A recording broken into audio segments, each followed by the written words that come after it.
with far-reaching decisions to adapt our alliance for the future.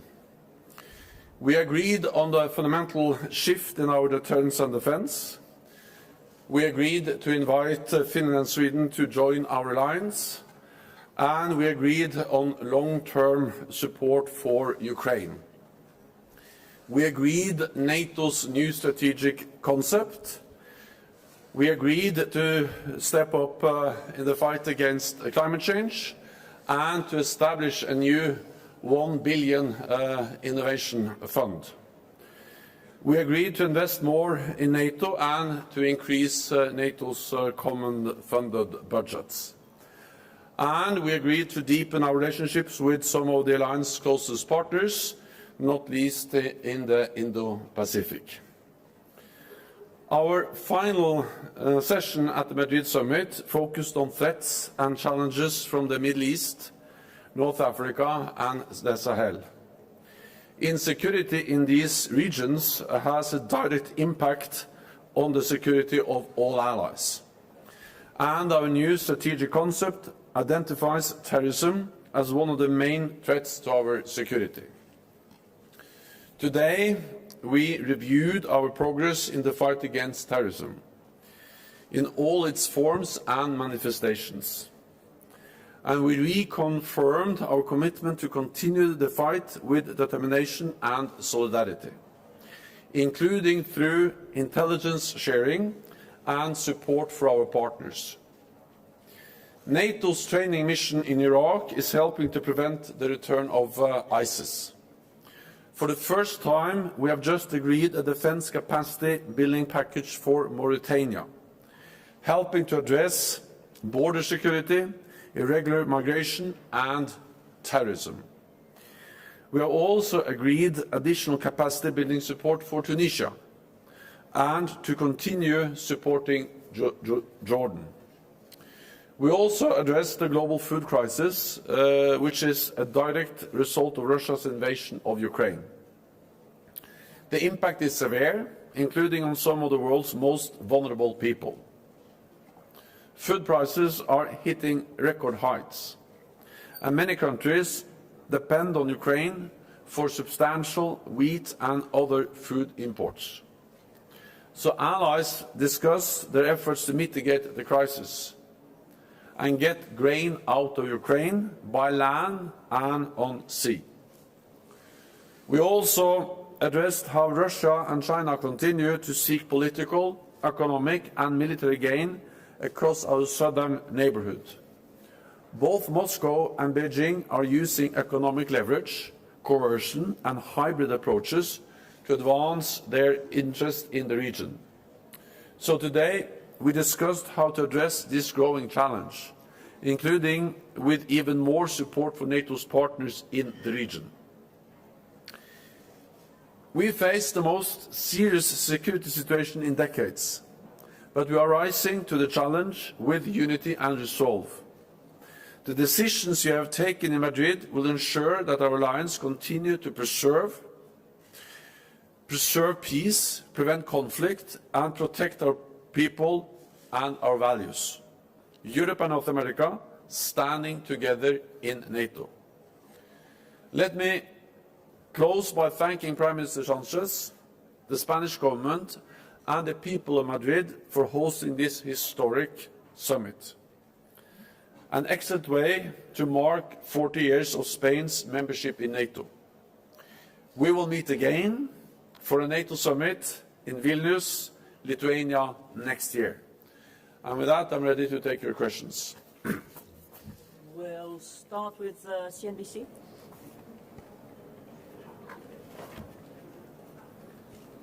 Secretary General Hadley Gamble with CNBC News. Could I ask you to respond directly to the comments we heard overnight from Russian President Vladimir Putin? He essentially suggested that Sweden and Finland joining the alliance would require some kind of response from the Russian government. He said that if there were NATO weapon systems placed in those two countries, that would precipitate a direct response from his government. And could I also ask you to respond directly to him and when he says that at this point, Ukraine should surrender completely and all he wants is the Donbas region? So we decided today to support Ukraine, to make sure that Ukraine prevails as an independent sovereign state in Europe. And President Putin's brutal war against Ukraine is absolutely unacceptable. It's causing a lot of death, damage for the Ukrainian people, but it also has ramifications over the whole world, not least because of the increase in food prices. So it's President Putin that should withdraw its forces and end this war immediately by stopping attacking a democratic sovereign nation and causing so much suffering in Ukraine. When it comes to Finland and Sweden are sovereign nations, and they have the right to choose their own path and to join NATO. We have welcomed them into our alliance, and we are, of course, prepared for any eventuality. But at the same time, I think what we see now in Ukraine demonstrates that Russia is now fully focused on that war, and therefore also we have also taken note of the messages from Moscow, actually, that it doesn't change so much that Finland and Sweden are joining the alliance. Well, they have communicated different messages from Moscow on that issue. The most important thing for us is that Finland and Sweden will become members of the alliance. We are there to protect all allies, and of course also Finland and Sweden, and we are prepared for all eventualities. Okay. We'll go to Swedish radio. Johan Andersson, Sveriges Radio. Now you will apparently have another two member states, Sweden and Finland. What kind of challenges will you have in terms of unity? You have a lot of differences in way of these groups of member states. We're talking about economics, politics, and military power. And the second question, if I may, when will you sign the accession protocol? Thank you. The political decision, the real decision to invite Finland and Sweden to join NATO was taken at this summit yesterday. So that decision has been taken, and then we will do the formal signing of the accession protocol on Tuesday with the presence of the Swedish and Finnish foreign ministers. But the reality, the decision has been decided already with the political decision by all the leaders yesterday at this Madrid summit. Then I think on the question of unity, I think that sometimes it's easy to in a way confuse two very different things. NATO has never been and will never become a monolithic organization where 30 and soon 32 allies agree on every issue. We are 32 different countries with different political parties in government and different culture, different history, different geography from both sides of the Atlantic. So you will always find differences. And for me, that's not a weakness. That's just an expression of the strength of NATO, that we are democratic nations with a variety of different opinions on many issues. So if you define unity as a monolithic organization, we will never be that. But if you define unity as something completely different, that, well, we are different, but we are able to unite and stand together on the core issues to protect and defend each other, then we have actually demonstrated unity and resolve at this summit, as we have done for more than 70 years. Providing the security, preserving peace, preventing war, and sending a clear message to any potential adversary that we are there to protect and defend all allies. And as long as that is credible, which it is in NATO, then no ally will be attacked. NATO's main purpose is to prevent war by having credible deterrence. Okay. DPA. Ansgar Hase, German press agency DPA. Secretary General, you said that leaders agreed to invest more in NATO and to increase common funding. Can you please tell us by what percentage NATO will increase its common funding budgets? And the second question, if I may, do you support the idea of bringing Western main battle tanks to Ukraine? Thank you. We support the idea of bringing a lot of advanced equipment, including also Western modern equipment, many different types of equipment. You have seen announcements there was a new announcement at this summit.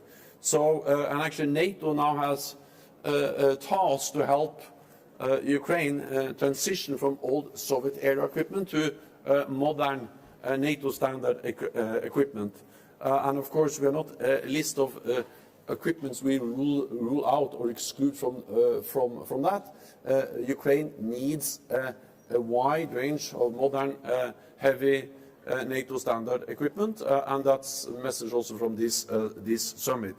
Then, on common funding, we are following up on the decision we made in principle last year that we need to invest more together. Because in a more dangerous world, we need to strengthen what we do together in NATO. And we have decided a trajectory for common funding up to 2030. The specific figures will be decided in the yearly or annual budgets. What I can say is that the agreement we have reached today represents a considerable, significant increase in NATO's common funded budgets. And that will enable us to invest more together in pre-positioned equipment, in hardened shelters, in infrastructure, and to ensure that we can plug and play capabilities together in NATO, also with more command and control, and also to provide more support to our partners, and also to have more exercises. So it is a significant, considerable increase in NATO's common funded budget and an agreed trajectory towards 2030. Okay. ABC. Thank you, Secretary General. Esteban Villarejo from Spanish newspaper ABC. First of all, could you give us more impressions about the Spanish organization of the summit as a hosted nation?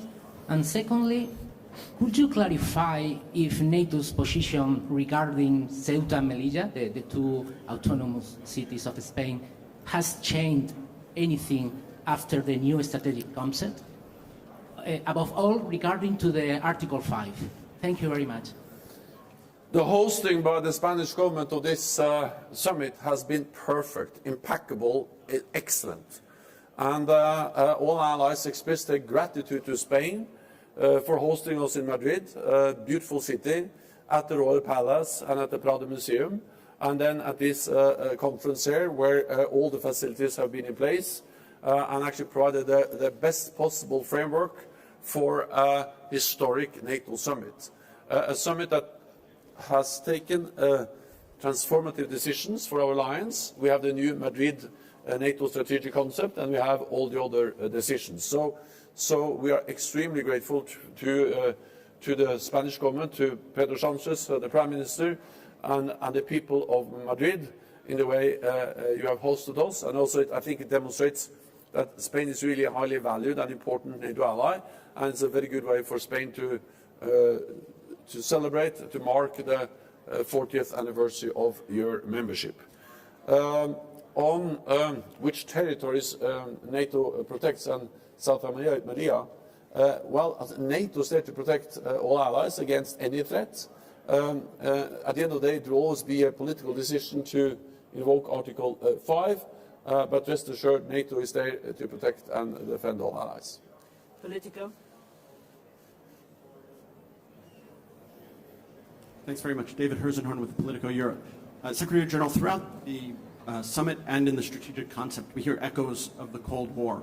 But of course, the nuclear non-proliferation architecture has fallen away. We have unprecedented numbers of troops on the eastern flank, a hot war, not a cold war, in Ukraine. Has the world entered an era that is even more dangerous than the Cold War? And based on your discussions with leaders, do you have a sense that there's consensus and unity around what are the red lines that Russia must not cross to avoid a direct conflict with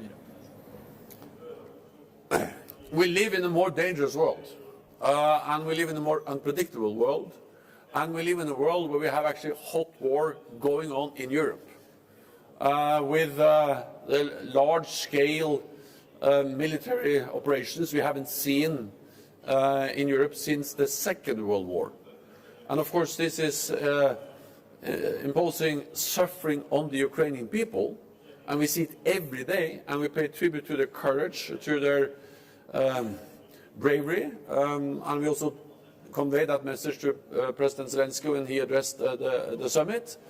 At the same time, we also know that this can get worse, because if this becomes a full-scale war between Russia and NATO, then we'll see suffering, damage, death, destruction at a scale which is much, much worse than what we see in Ukraine today.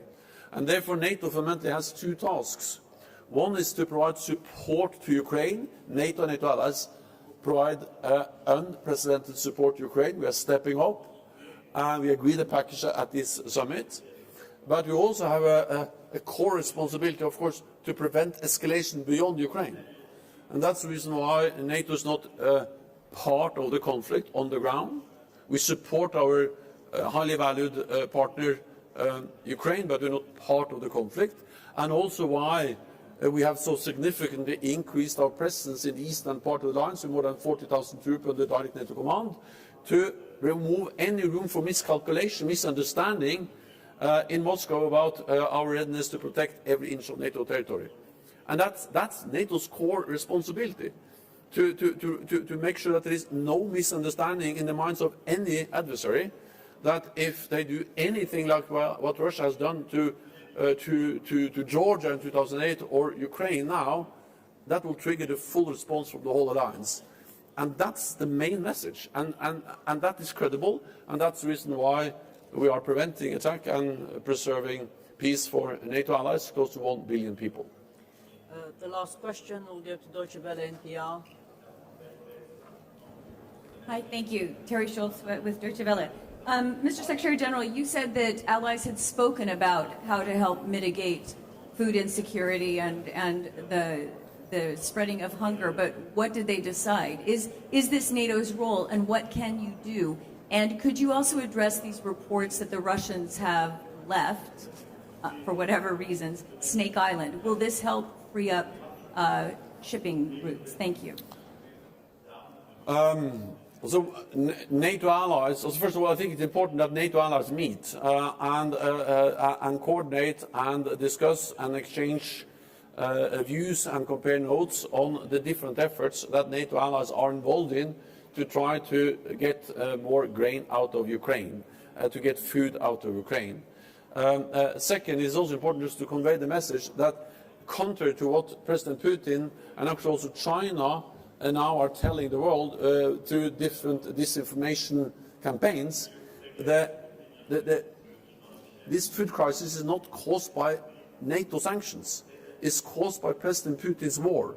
And the best way to end the food crisis is to end the war. And President Putin can end the war tomorrow by withdrawing his forces. Then different allies are involved in different ways. Turkey plays a key role in trying to facilitate some kind of agreement. Also Greece announced that they are ready to make available ships to get grain out of Ukraine. And other allies are involved in different diplomatic efforts to get some kind of agreement to allow ships to sail with food, wheat over the Black Sea. Then Lithuania, other countries also updated us on their efforts to, Romania and other countries updated us on their efforts to expand the on-land capacity by railway to transport more food on land. It's very hard to compensate fully what we can transport by ships, but on land is also a way, and several NATO allies are engaged in that. And of course, NATO's role is to protect and defend allies, and to ensure and to create a space for them to operate, and that's what we do. Thank you very much. This concludes the last press conference of the Secretary General for the summit. Thank you so much. Thank you so much. Great to have you here, you all here at this summit. Thank you.